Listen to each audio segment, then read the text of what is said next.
programang ito ay rated SPG. Striktong patnubay at gabay ng magulang ang kailangan. Maaaring may masiselang tema, lengguwahe, karahasan, sexual, horror o droga na hindi angkop sa mga bata. Lahat ng mga ginagawa ni Zoe ay akala niya maging maayos na, pero hindi niya inaakala ay talagang siya mismo sa kanyang mga kamay maitulak niya ang kanyang lolo Pepe at talagang siya ang makakakitil ng buhay nito.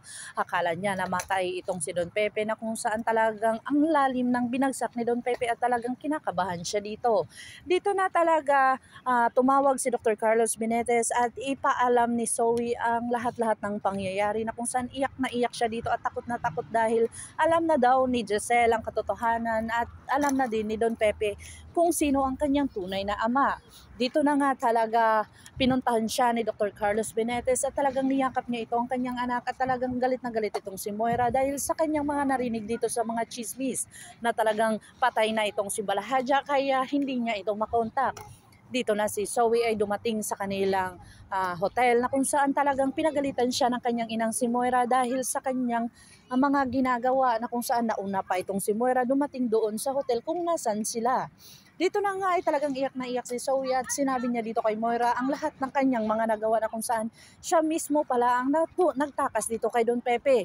Kaya nga ito ay nakatakas na kung saan hindi niya inaakala na maihulog niya ito sa bangin at talagang maikitil niya ang buhay nito.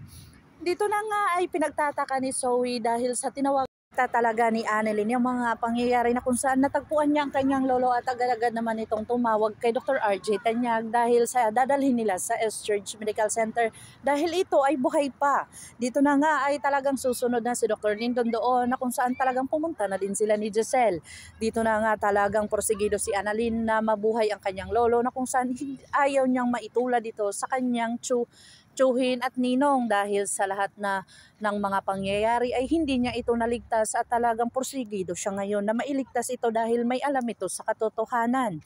Dito na nga kaya mabubuhay si Don Pepe at maisiwalat ang lahat ng mga ginagawa ni Moira, Zoe at Dr. Carlos Benitez sa pagbibilog ng kanilang pamilya o talagang gagawa na naman ng masama itong si Dr. Carlos Benitez dahil gusto niyang pagtakpan na naman ang kanilang mga sikreto ni Zoe dahil sa kanilang pagkatao. Pakakabangan natin ang mga susunod pa na episode na ito, ang abot kamay na pangarap. If you like my story, please like, share, and subscribe para ma-update po kayo sa mga susunod pa. Yun lamang po at maraming salamat.